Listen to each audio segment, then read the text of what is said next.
Tonight we're going to be doing a Terror Tuesday, where viewer discretion is advised. I just want to thank everybody for coming back to my channel or coming to my channel, and if you could hit the subscribe button right now would be fantastic. Before we get started, and if you like it and like my content, it would really help the channel out if you could smash that like button for me. Thank you.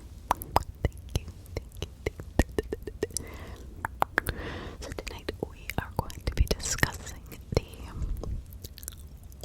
Ouija board. What is a spirit board or Ouija board? Is it only used by Satanists or by witches? Absolutely not. The funny thing is that Satanists and witches don't usually use the Ouija board all that much. They don't need to, because a Ouija board can actually just be anything. It can be a piece of paper, it can be whatever, but the thing is, when kids use it as a toy, they don't understand, or people use it as a toy, they don't understand the process of opening and closing and making the circle secure, so evil cannot get in and it cannot be released, but it can be very powerful nonetheless. I think Ouija boards have fascinated us over time just by their sheer what we expect from them. We expect them to tell us the other side's thoughts without having to be an actual medium or person who can see the other side. I think our fascination also has been with the fact that so many people have actually said that they have been possessed by a demon or something by the use of the Ouija board. However, here is the thing. Now, I have used a Ouija board all my life. Never been possessed. But I always knew how to use one. And you need to know how, I promise. Or yes, it can become a conduit, especially if your emotions are really deep. If you've lost a loved one and you're in a bad place, or you're just in a bad place. I mean, there's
as a way to pass time in a very kind of exotic, eclectic way to keep themselves entertained, frightening the innocent or themselves. Like at a slumber party when we were kids, light the candles and do a seance, or so we thought.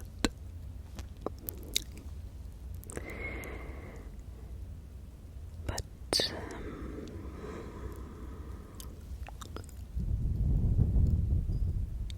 as the wind blows outside and you ask for a spirit to contact you,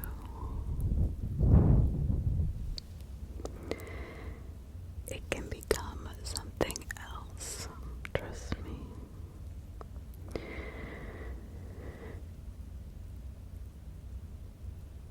You know, a few people even give these boards to their children for fun as a gift without even thinking or taking a second thought. So despite all of the bad press and terrifying reviews that the Ouija board has brought over the years, people still use them. But I'm here to tell you they are not something to be played with. They are not a toy. They can become a very powerful tool. If you do not know what you're doing, they can become out of control. They can control your mind. If they're carelessly used, an attempt to contact the world beyond for personal amusement.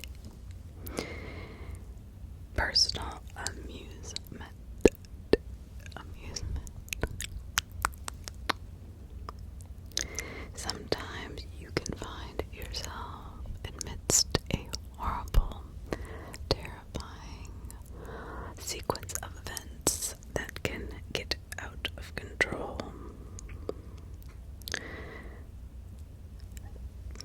Very unholy things can start to happen. You know, there are certain levels of becoming possessed, and I have seen it where people have become possessed, almost possessed, and it's interesting and in a very weird way as far as watching somebody almost want to become possessed to give them an excuse in some way. My friend we had a mutual friend, let's say that, and he lived on the darker side of life, having had issues in school and with his friends and girlfriends, and his family was not the most secure.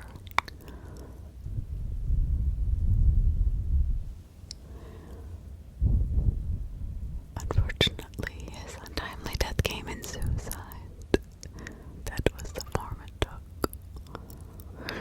But I watched him go from a completely happy, normal human being to a very scary individual who did possess unbelievably bizarre powers that eventually took over his life because of his carelessness with the arts, and it became the dark arts. It wasn't the use for good. And I think when we talked last week, you mustn't ever use witchcraft or anything that has power for a means of self-benefiting to somebody else's demise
day begins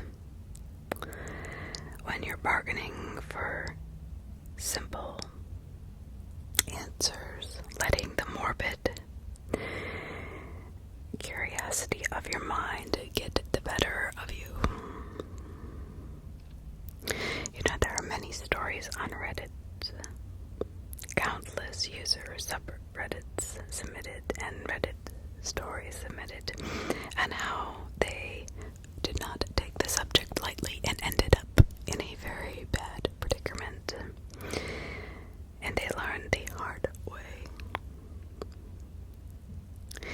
And even the tales from the past, which have embedded themselves deeply in our culture.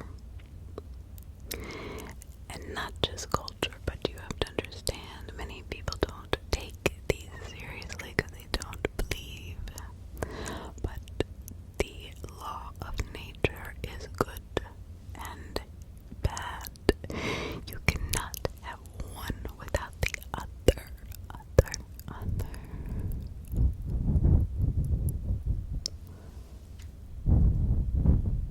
You cannot have one without the other. I promise you. There will be no evil without good, and there will be no good without evil. It just is the way it is. Do you know that in the Vatican there are priests that are specially trained to do exorcisms? They are specialists, and they're very few and far between.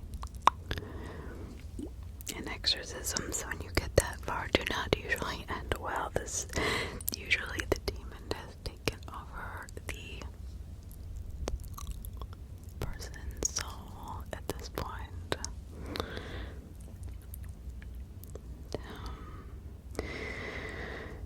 Tonight I'm going to be talking about a horrific event back in the 40s.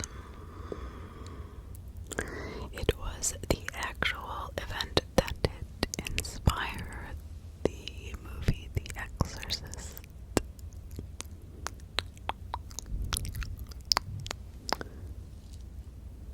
His name was Roland.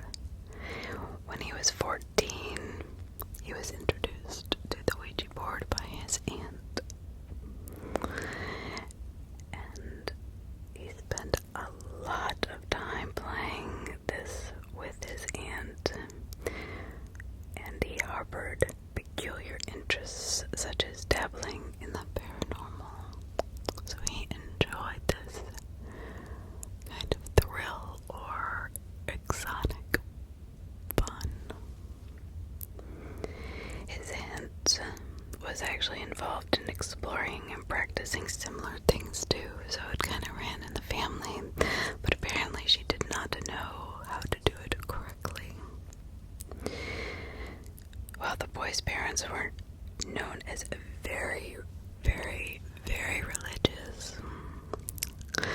Unfortunately, things would be taking a horrific, terrifying turn after his aunt passed away and Roland is left alone in 1949, grieving, heartbroken, desperate to find his aunt's soul or spirit through the Ouija board, as he knew so well with her. So as the tale goes, or the legend says, Roland decided to attempt to contact his aunt via the Ouija board, of course, by himself. But what happens is either his aunt knew how to do it and did not teach Roland, because almost immediately strange and bizarre things started to happen to little Roland, or young Roland. So occurrences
electronics or electricity, from batteries, from things that are plugged in. Demons do not, and they're much more powerful because their energy comes from the lives and the souls that they have stolen. So when furniture starts to be visibly thrown around and you are physically moved from place to place by an invisible force, this is a problem. Trust me. And when it just follows one person, no matter where they go, that can be extremely scary for the family and the person being haunted, because it is attached to that person. So Roland, he went to school. When he was at school, things would happen. Objects would be levitated or thrown across the room anywhere in Roland's proximity. Parents, children, teachers were terrified of Roland. They tried to seek Roland's psychiatric advice in an effort to contain their son's quote-unquote strange behavior. Levitating tables, throwing things without touching them across the room. I don't think so. Which, the problem is it grew more menacing and darker the more attention it got. Okay, it wasn't until the couple decided to seek assistance of the family religious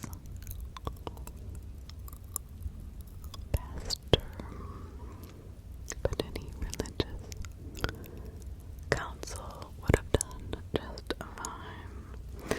The problem is not all religions believe in this.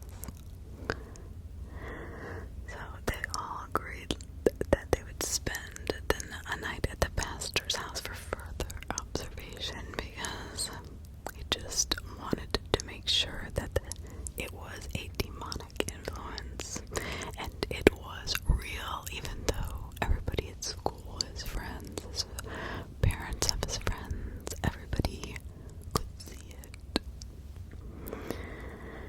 But of course, the pastor got his confirmation as quickly as he had his doubts. When strange sounds started to occur in the night in his home, loud scratching,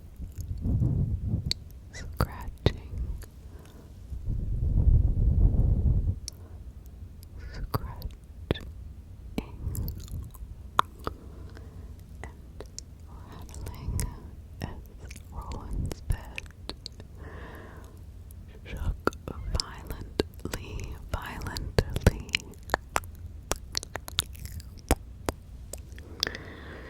The pastor reported objects and furniture flying around his home, moving of their own accord when Roland wasn't even in the room. So he was a Lutheran pastor, and whether or not he was completely on board in his, or completely realistic in his assessments, he quickly advised the family to turn to a Catholic priest for further help, seemingly feeling overwhelmed. My great-grandfather was a Orthodox Lutheran minister, and he did not believe. Soon after, the case landed in the hands of a Catholic priest by the name of course,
this is not a good thing. The ritual, no, should never have been stopped. That just gives the demon power.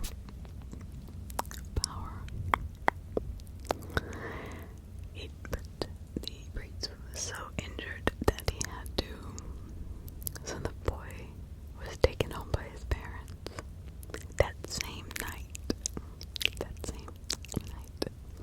It was then that, according to family members, that things started to get, of course, more dramatic and bewildering. They reportedly said that St. Louis materialized on the boy's chest, written in blood. This was supposedly what led to the family to take Roland to St. Louis and seek further assistance from the Catholic clergy. The relatives in St. Louis established contact with two more priests, Raymond J. Bishop and William S. Bodern. They agreed to visit Roland in their home and assess the situation. But of course, just like the first priests, quickly they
by such horror due to the stories, of course, aging. Theories and grapevine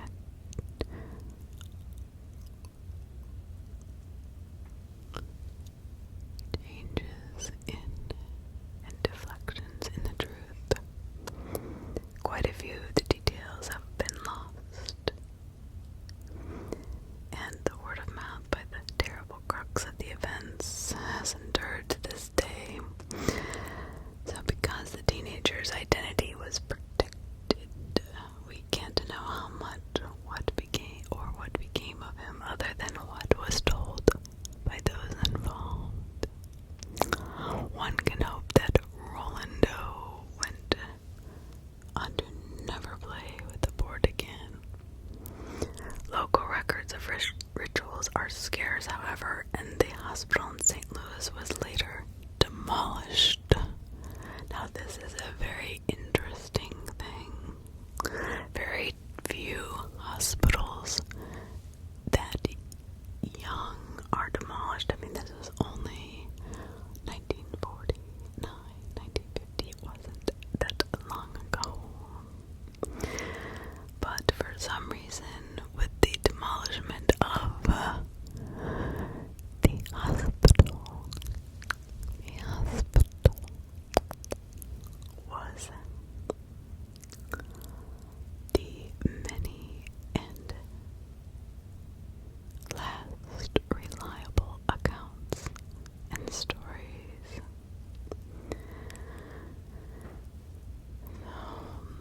What made this hospital disappear? What became of Roland?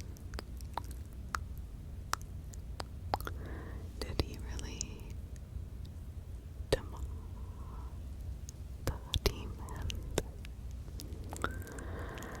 Some people have established contact with the other side through a Ouija board where everything would end as soon as the ritual was over, letting them go merrily about their business. That is because either they're very lucky, or they know how to conduct a proper seance. However, sometimes whatever might have been summoned up may not feel like going back to its realm, and this is very important because you have to make a circle that is sealed, and the good ones are invited, but you have to also make sure you unseal it, releasing and letting go or dismissing any spirits that have joined you that you did not call upon, that they have no right to stay and must leave before opening the circle again. This is so important with any ritual or any kind of manifestation through the power of nature is what it is. Remember, in science, you have to remember this. Energy is neither created nor is it destroyed. So, with that in mind, it can be transferred and absorbed by an evil entity if allowed. You protect your energy, you protect your home,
having the desire to look into the darker side of the world we live in. But the most terrifying stories and horror and macabre can be found on these forums. And one such forum is certainly Reddit subreddits. I have read many of them, and the users will share these terrifying experiences over and over and over again. And none of them seem to understand that there is a procedure. Maybe it's because they don't really believe until it happens to them.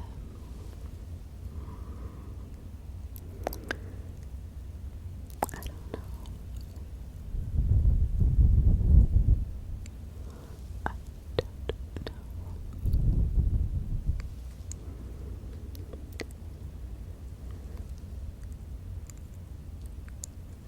After these curious people have actually contacted the other side, they usually come to these forums for advice on how to get rid of a entity, or are experiencing terrifying paranormal behaviors around their house that they don't know where it came from or what to do. But by then it becomes a much more complicated situation. And it is very earthy, and it is very real, trust me.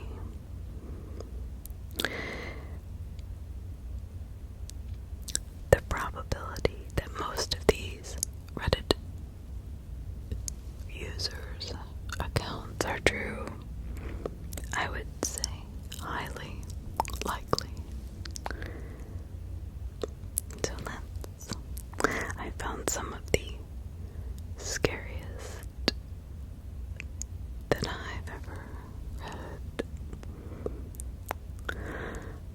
So during 911 operators, especially 911 operators, seem to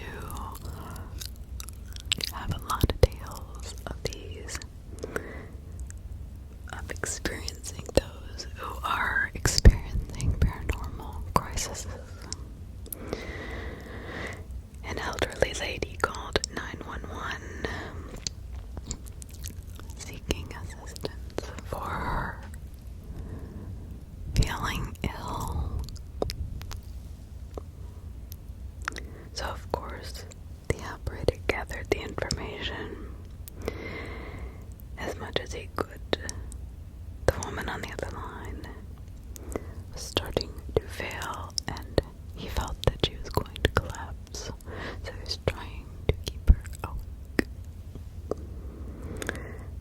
She kept insisting to him that she had to go to the bathroom, but he said, "No, they're almost there, stay where you are, please."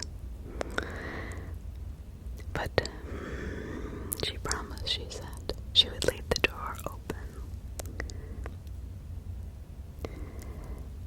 The 911 operator begged her just to stay on the phone no matter what. But she put it down and left, leaving the operator completely helpless, only surmising what was going on. The ambulance arrived, and then things got interesting, peculiarly interesting. The EMTs at the scene soon got back in contact with the operator, who was still on the line. And all sorts of weird questions started to come from the EMTs. They wanted to know if the operator was certain, beyond any doubt, that it was a lady who called requesting assistance, explicitly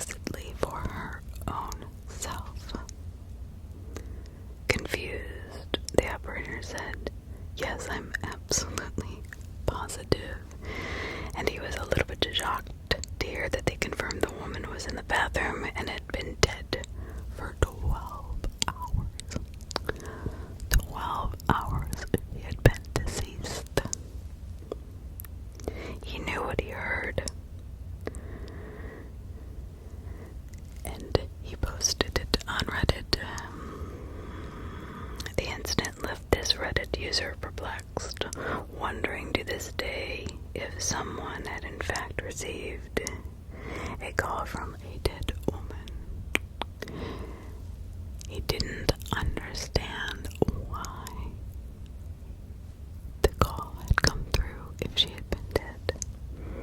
While this person was far away and safe from any mysterious circumstances, the next user did not have the same sort of luck. Around 3 years, maybe 4 years ago, this user submitted. This Reddit user submitted a true horror of a story, so terrifying that it was almost all too bizarre and frightening to even imagine a human being could go through this. It was too real and too human. But as this young lady's story continues, she was only a little girl, about 4 or 5 years old. At the time, her parents were separating, and she was very, very sad and confused. And she spent time with both her parents a lot. However, on this particular occasion, she was in her mother's care at her mother's house. It was in the summer. She remembers it being quite warm. The windows were open, and she was sleeping in her mother's bed. She was suddenly awoke in the middle of the deep, dark night, and an unusual sight of a pet cat sitting in the open door frame that her mother had at the time. But this was not the strangest part, because the cat never sat on the edge of the window ever. Matter of fact, the cat didn't like to be there, and her mom always commented how strange of a cat not wanting to be on the edge of a windowsill. But this night the cat was definitely on the windowsill, and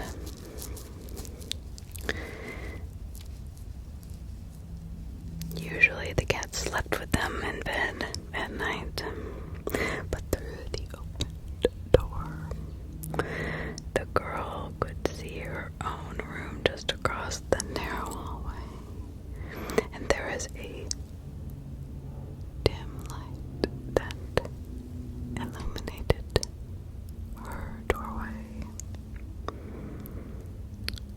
At that moment, the cat walked over and went into the little girl's room, starting to meow.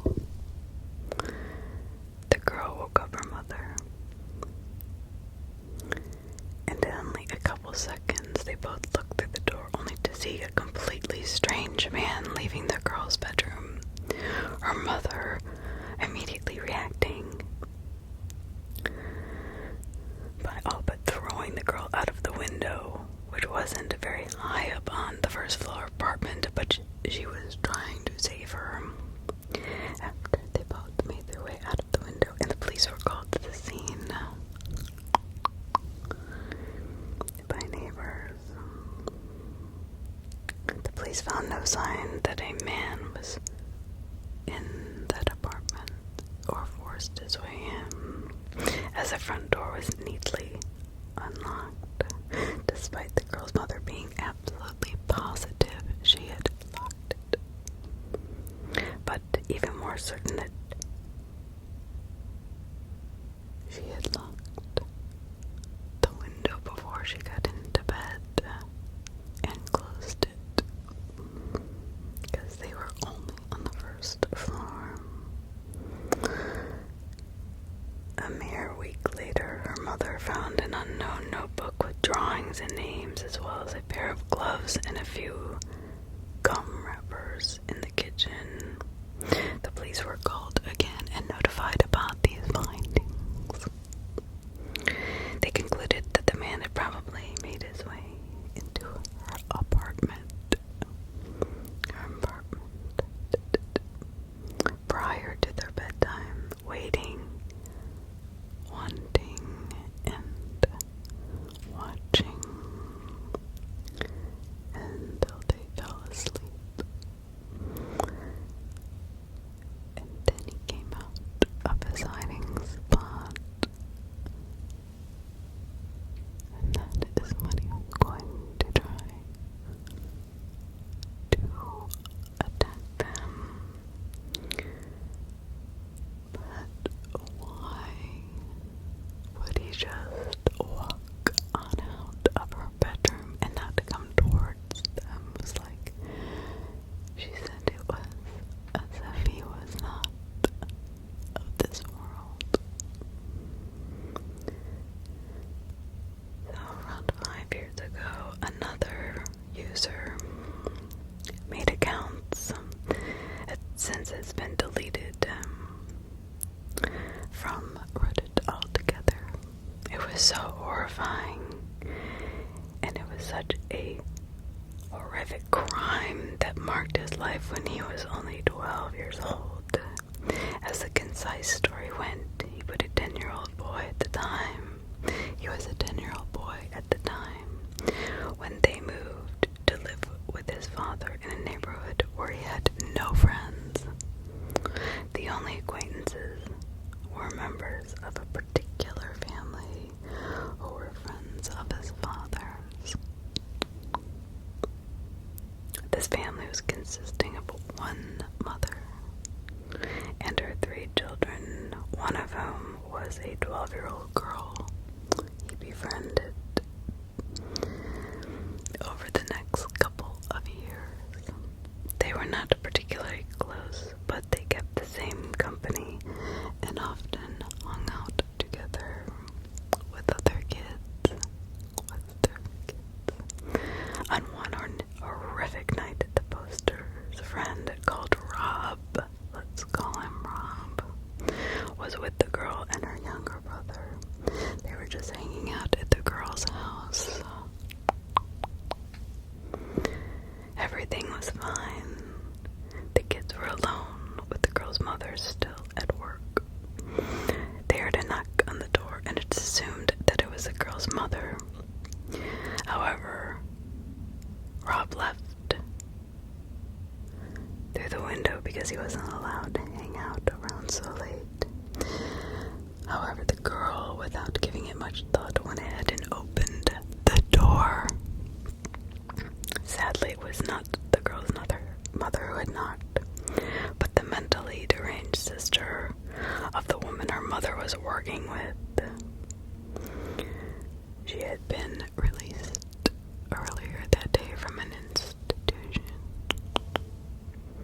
and she found out from talking to her sister where she lived with her children that were alone in the house.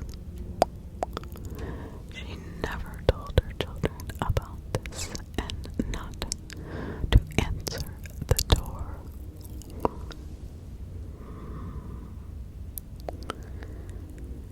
This woman had actually stalked this family and mapped out the mother's schedule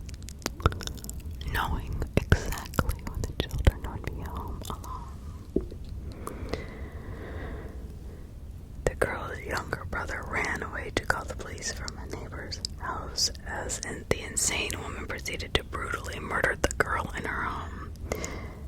The original Reddit poster did not know too many details except for what he had heard later on, but they were bone-chilling, even though he did not witness them himself. The crazed woman decapitated the girl, leaving her naked body on display, but hid the girl's head. However, it was later found by the police.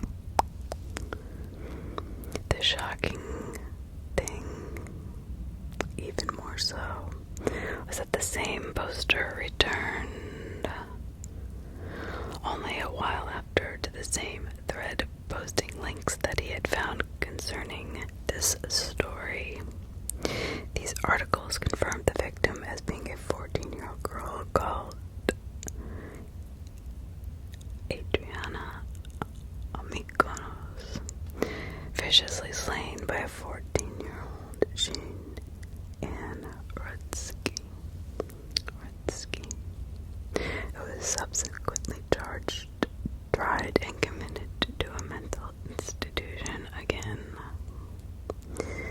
So she was too mentally ill or unstable to bear legal responsibility. The horrific crime took place in Ontario, Canada in 1997. The poor girl's decapitated body was left in a bloody bathtub for police to find. The assailant was found covered in blood, holding a knife, sitting outside the house on the front porch. The police tackled her to the ground, with the one officer being injured by the knife.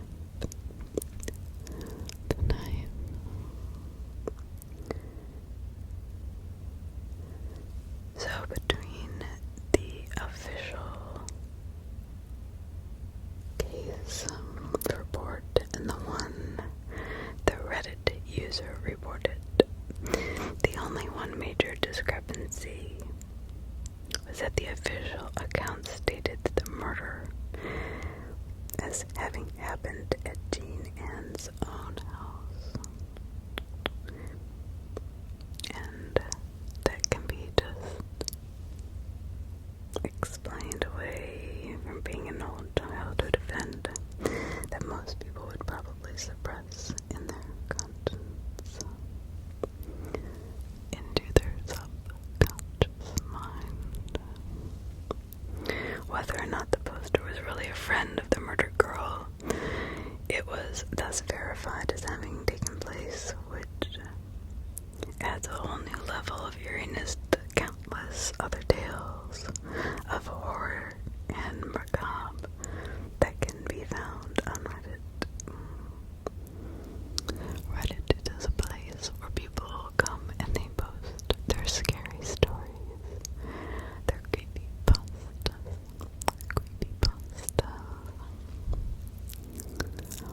but very few end quite as horrific as this one. When I was a child, I was afraid a lot of the people around me. My next door neighbor, her mother, was strange, and so was her father. It was a girl and a boy, and if I was playing with them when their father came home, they told me I had to leave immediately from the back door, and they had to go. I was so confused every time. I would just go across the street to my house, and I never saw the father or mother come out until one day the police were over